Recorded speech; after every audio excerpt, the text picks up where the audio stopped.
ಇದು ಖ್ಯಾತ ನಟನ ಅತಿ ಸಣ್ಣತನ ತೋರಿದಂತಹ ಸ್ಟೋರಿ. ಪ್ರಖ್ಯಾತಿ ಪಡೆದ ನಟನ ದುರ್ವರ್ತನೆ ತೋರಿದ್ದೇಕೆ? ಇದು ಫ್ರೀಡಂ ಟಿವಿಯ ಸೂಪರ್ ಎಕ್ಸ್ಕ್ಲೂಸಿವ್ ಆದಂತಹ ಸ್ಟೋರಿ. ಸಿನಿಮಾಗಳು ಹಿಟ್ ಆಗುತ್ತಿದ್ದಂತೆ ಸೊಕ್ಕೇರಿದ ನಟ.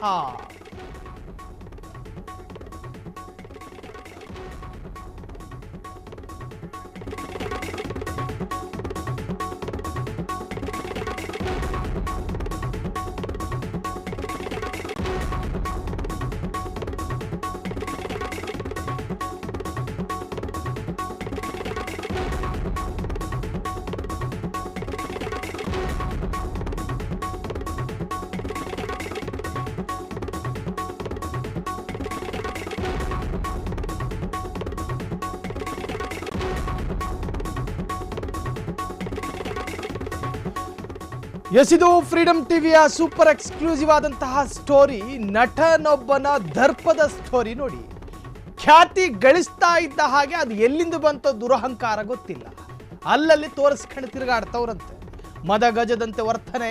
ಇದು ಖ್ಯಾತ ನಟ ಅತಿ ಸಣ್ಣತನ ತೋರಿದಂತಹ ಸ್ಟೋರಿ. ಇದು ಪ್ರಖ್ಯಾತಿ ಪಡೆದ ನಟನ ದುರ್ವರ್ತನೆ ಅದು ತೋರಿದ್ಯಾಕೆ ಮತ್ತು ಹೆಂಗೆ ತೋರಿದ್ರು ಎಲ್ಲವನ್ನೂ ಹೇಳ್ತೀವಿ. ಇದು ನಿಮ್ಮ ಫ್ರೀಡಂ ಟಿವಿಯ ಸೂಪರ್ ಎಕ್ಸ್ಕ್ಲೂಸಿವ್ ಆದಂತಹ ಸ್ಟೋರಿ.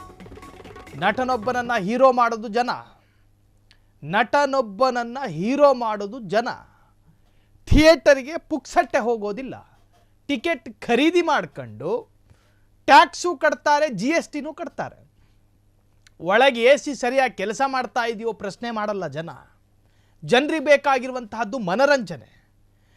AC ಸೋರ್ತಾ ಇದ್ರೂ ಕೂಡ ಸುಮ್ಮನೆ ಕೂತ್ಕೊಂಡು ಸ್ಕ್ರೀನ್ ನೋಡ್ತಾರೆ.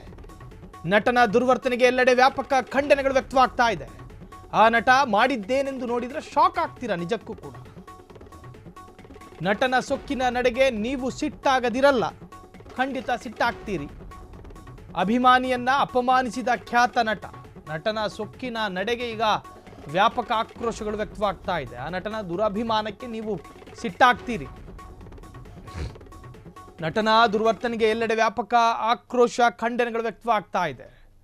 ಜನ ಹೀರೋ ಮಾಡ್ತಾರೆ ಈ ನಟರನ್ನ, ಅವರವರ ಕಲೆಯನ್ನು ನೋಡಿ. ಆದರೆ ಅದನ್ನು ಉಳಿಸ್ಕೋಬೇಕು. ಜನ ಕೊಟ್ಟಿರ್ತಕ್ಕಂತಹ ಬಿರುದು, ಜನರ ಆಶೀರ್ವಾದ ಎಲ್ಲವನ್ನು ಉಳಿಸಿಕೊಳ್ಬೇಕು. ಆದರೆ ಈ ಮನುಷ್ಯ ಮಾಡಿರೋ ಕೆಲಸ ಇದೆಯಲ್ಲ. ಭಾರತ ರತ್ನ ಅಣ್ಣ ಅವರು ಅಭಿಮಾನಿಗಳನ್ನೇ ದೇವರು ಅಂತ ಕರೆದ್ರು.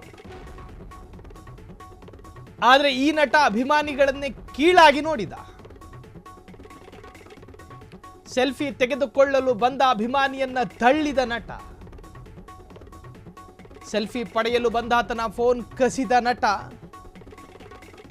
ಏನೇ ಆಟಿಟ್ಯೂಡು, ಏನ ಅಹಂಕಾರ. ಹೀಗೆ ಮಾಡಿದ್ದು ಬೇರೆ ಯಾರೂ ಅಲ್ಲ, ಮಲಯಾಳಂನ ನಟ. ಇಳಿಸ್ತಾರೆ ಕೊಬ್ಬನ್ನ.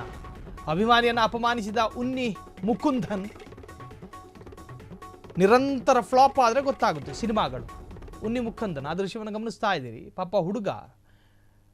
ಅಂಧಾಭಿಮಾನಿಗಳು ಇರ್ತಾರೆ. ಒಬ್ಬ ನಟ, ಆ ನಟ ನಡೆಯೋ ಸ್ಟೈಲನ್ನು ಅನುಕರಣೆ ಮಾಡ್ತಾರೆ. ತನ್ನ ಇಷ್ಟದ ನಟ ಬಾಚೋ ರೀತಿಯಲ್ಲಿ ತಲೆ ಕೂದಲನ್ನು ಹೆಂಗೆ ಬಾಚುತ್ತಾರೋ ಅದೇ ಥರ ಬಾಚಬೇಕು ಅಂತ ಹಠಕ್ಕೆ ಬಿದ್ದು ಅಭಿಮಾನಿಗಳು ಆ ನಟನನ್ನೇ ಫಾಲೋ ಮಾಡ್ತಾರೆ. ಅವನಲ್ಲಿರ್ತಕ್ಕಂತಹ ಒಳ್ಳೆ ಗುಣಗಳನ್ನು ಜೀವನಕ್ಕೆ ಅಳವಡಿಸ್ಕೋತಾರೆ. ಅವನು ನಡೆಯೋ ಸ್ಟೈಲು, ಅವನು ಖರೀದಿಸೋ ಬಟ್ಟೆ, ಅವನು ಹಾಕುವಂತಹ ಶರ್ಟು, ಅವನು ಧರಿಸುವಂತಹ ಸ್ಪೆಕ್ಸು ಎಲ್ಲದನ್ನು ಅನುಕರಿಸ್ತಾರೆ. ಆದರೆ ಈ ತರಹದ ಒಂದು ದುರ್ವರ್ತನೆ ನಿಜಕ್ಕೂ ಕೂಡ ಮಲಯಾಳಂ ಸಿನಿ ಇಂಡಸ್ಟ್ರಿಯಲ್ಲಿ ಒಂದರ್ಥದ ಆಘಾತ. ಜೊತೆಗೆ ನಮ್ಮ ಕನ್ನಡದ ಖ್ಯಾತ BGM ಕ್ರಿಯೇಟರ್